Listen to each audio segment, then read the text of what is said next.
What you see in front of you is actually a dua. The Sahaba, the companions, used to do it 6 months before Ramadan. 6 months before Ramadan, not 2 weeks, not 1 week, not 1 day. Allahumma ballighna Ramadan. And these had kanu yad'una.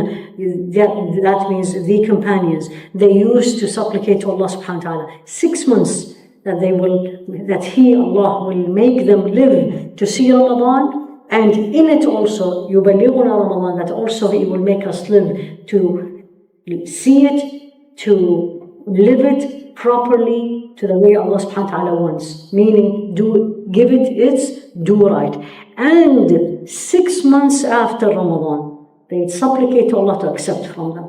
And this is one thing we really have to learn. And it is actually one of the teachings of Sayyidina Ibrahim in the Quran, and you all know this. When he and Sayyidina Ismail were building the Kaaba, what were they doing? رَبَّنَا تَقَبَّلْ مِنَّا إِنَّكَ أَنْتَ السَّمِيعُ الْعَلِيمُ وَتُبْ عَلَيْنَا إِنَّكَ أَنْتَ التَّوَّابُ الرَّحِيمُ. They were building the Kaaba. And what more honorable thing you do, right? And in spite of this, in His most beloved place on earth, building His house, they were worried Allah is not accepting it from them. And that's why they were making the dua. So part of the Sahaba teaching and practice is whenever you do any ibadah, any act of worship, don't be so sure that the way you did it that's the way Allah subhanahu wa ta'ala wanted, or that's the best way it is done. And that I always have to have this wonder, will Allah accept it from me or not? So that's why one of the reasons, and I'm just going to ask this to make you a little bit wake up with me. What's the first thing you do when you finish salah? What do you say? Astaghfirullah. Right? Astaghfirullah, astaghfirullah, astaghfirullah. That's the sunnah. Why? You just finished salah. It was beautiful. You made a mistake. Exactly. Because you are acknowledging in the way, you're not saying, Ya Allah, maybe I didn't do it the best, I probably made a mistake. You're doing it in a much more beautiful way, already acknowledging. It's not if, for sure I have not done it the best way. Because you didn't say, Allah forgive me if. You're saying, astaghfirullah, astaghfirullah, astaghfirullah. That means I didn't do it the best way, or maybe I made a minor mistakes, or I wasn't, which most of us, I wasn't there fully with myself. So for them, 6 months, not 1 time, 6 months after Ramadan, they turn to Allah, Ya Allah forgive us. And Ya Allah accept from us. And 6 months before, Ya Allah make us live to see it. So they used to say, the whole year were between hoping to live and hoping to be accepted. That's the first thing you all have to put down and look at it. Ya Allah, accept from us. And Ya Allah, make me live to see it. I hope you're feeling what I am saying. Imagine, and I always say this, imagine mothers. You have a son who's studying in California. And for the whole last year, he didn't come, or she didn't come. Whatever the reasons. Too busy, any of these things. No time, had so many things to do. And then he texts you today and says, Mom, I'm coming in 2 weeks. What is going to happen to you? First thing. Absolutely happy, right? Smiling, happy. Next thing, you're going to look at your schedule and you're going to remove. I'm not doing this. If you were invited next week, you're going to tell your friends, I'm sorry, I can't come, please forgive me. My son is coming. And your friend will say, absolutely, don't come. Your son is coming. Good, enjoy. Did you see my point? Meaning, the guest that's coming to you, the visitor that's coming to you, you know the value of him or her. You love him or her, and you want to give them their due right. Question for you and me, where is Ramadan? Do I look at Ramadan as the honorable guest that I am waiting for? My opportunity to have the special moments with Allah, with all the beauty of Ramadan. So if you don't, make it. Fake it till you make it. Do it. I mean it. Keep reminding yourself mentally that this is an amazing opportunity in 2 weeks. And something in you says, what is the big deal about it? I'm going to be hungry for 16 hours, and then I'm going to stand for 2 hours, and I'm not going to sleep enough. All the shaitan tools. And you're going to respond, and then you're going to remind yourself what we will learn today, inshallah, all the virtues of Ramadan. Why it is so special. Now, in general, the way we're going to learn today, we're going to learn about fasting in general. because that's something we need to learn. And then we'll come to Ramadan specifically. So fasting, there's two kinds. We're going to cover, of course, some of the fiqh part of it, and inshallah, most of the questions that every year is asked, inshallah, no more. Ya Rabbi, Ameen. So the fasting is four kinds. Okay, and you have it in front of you. And before we say the fasting kinds, is what does fasting mean? What is the word sawm for those of you who know Arabic, or siyam? Stop doing something. Al-imsak, holding. Holding. هو al-imsak. And if you look, when you study beauty, every act of ibadah, every act of worship has two meanings. They always teach you this. لغة واصطلاحا. لغة mean linguistic. What does the word mean? For example, how many of you, when someone tells you, my name is Maryam, for example, don't you normally say, what does Maryam mean? What does Maryam mean, by the way? Beautiful meaning. Naam? The pure? That's actually al-abida. It's the one who is always in a state of worship. SubhanAllah, it's Sayyida Maryam. So always, the first thing is the meaning, the word, what does it mean? Then there is the fiqh meaning the meaning in this religion. So now I'm talking about, if you look at any Arabic dictionary, whether you're a Muslim, whether you're a Christian, whether you're a Jew, it doesn't matter. What does fasting? Fasting mean to hold. To hold, stand still, stay still. And that's why the word is used not only for fasting the way you and I know. They always used to say it in the Arabic language. So the person is fasting from talking. And you have this in the Quran. قالت إني نذرت للرحمن صوما فلن أكلم اليوم إنسيا. I have made an oath to Allah that I am going to be fasting from talking. Meaning, and who said that?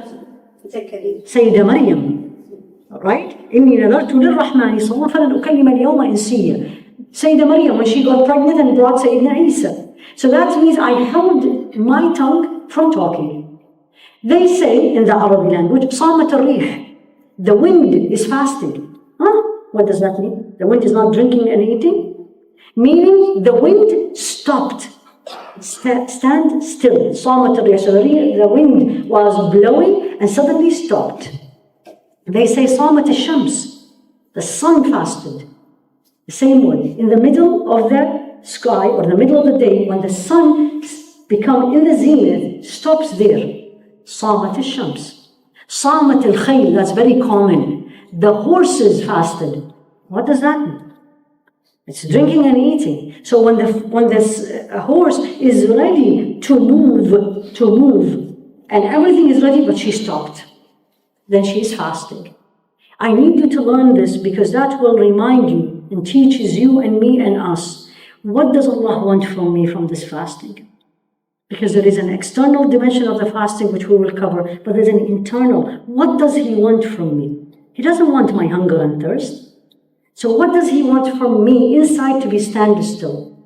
Did you get to the point? So the soul is an imsak. You are holding yourself. طيب? Then we come to the, what they call it, convention definition, meaning the fiqh, the Islamic definition. For those of you who know Arabic, the Arabic one is beautiful. One of the most beautiful way I found about. إمساك مخصوص في زمن مخصوص بشرائط مخصوصة. You hold special things in a special time with a special conditions. Did you see that? It's beautiful. Exactly. You hold, right? You hold special things, special time, and in a special conditions. And we were going to cover this, inshallah. Now the types of fasting. Ramadan is obligatory, right? And we're going to come who said so and why. And number 2 is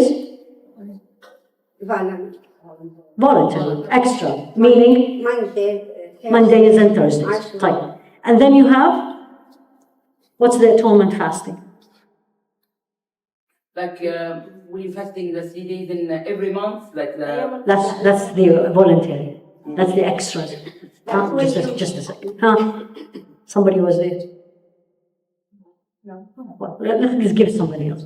Who knows the atonement? Maybe the fasting for Hajj. Exactly, beautiful. What is the fasting of Hajj? That's actually a very common example. Just a second. What do you call it? Yeah. So in Hajj, yes, if I cannot do something, I can make up for it by fasting. And what is that thing? Okay. If you have done the niyyah of Hajj Tamattu' or Hajj Qiran, meaning you're going to do Umrah and Hajj together, either together or you're going to do it and you separate. One of the requirements of that kind of Hajj is you have to slaughter an animal. If you cannot, and don't be surprised, Allah showed me that example. I've seen it with my own eyes. Somebody does not have the money to pay, barely can go for Hajj. How do you make up for it? You fast. ثلاثة أيام في الحج وسبعة إذا رجعتم. 3 days during the Hajj itself and 7 days when you go back. تلك عشرة كاملة. These are 10 days. So they call it atonement fasting, making up. You made something wrong and you want to fix it. The fixing is by fasting. And the other common example? If I made an oath. Exactly. When you make an oath and you didn't fulfill it. But Siyam is not the only one. There's other options. For Hajj, that's the only option. But for oath, there is other option. One of them is Siyam. Okay? So that's the last one is forbidden. It's haram. Exactly. And you have to be specific. Inshallah, by the end of the day, if you learn two things, then Alhamdulillah khayrun kathir. Number one is, when you speak about this deen, you have to be very specific. It's like lawyers when they speak. Every word count. And there is more to fasting than the casual I have been doing all these years. If you go out today, at the end of the day, with these two, that's beauty. So when you say Al-Eid, you have to be specific. The first day of the Eid, we call it the small Eid or the Eid al-Fitr, the Eid of Ramadan. Only the first day is haram. Second day, a lot of people start doing the Shawwal. In Hajj Eid, the 4 days of Hajj, you are not allowed. It's haram. It's not makruh, it's not disliked. It's absolutely forbidden. Illa al-Eidain. So there's people who, mashallah, tabarakallah, they fast all the year. So they all fast. And Sayyidah Aisha was described as one of them, except those. So forbidden, absolutely, is you are not allowed. And if you did, then you want to be closer to Allah. Anyone who knows this deen will tell you, you need to break it. Because you're not obeying Allah, you are actually disobeying Allah. طيب, fasting in Ramadan, my choice or not my choice? The youth yesterday were amazing, by the way. Ya Allah, what the questions I had. And all the questions were about Ramadan. And that's why I invited them actually. I said, come, you're beautiful, right? So one of these I was asking them, do you have a choice in this? And the answer is, do I have a choice in fasting Ramadan? No. Absolutely not, except, to be very correct. Now, when I say this, and I am absolutely adamant about it, I need to bring proofs. Learn one thing in this deen. Al-aslu fi din al-ibaha. The principle of this deen, that everything is halal. Except if there is a ruling, there is a proof, there is an evidence. So I cannot walk around and say, this is haram, I can't do this. The essence of it is halal. The same thing with food. The essence in food is everything is halal, but except the things you know. So when I say Ramadan is an obligation, before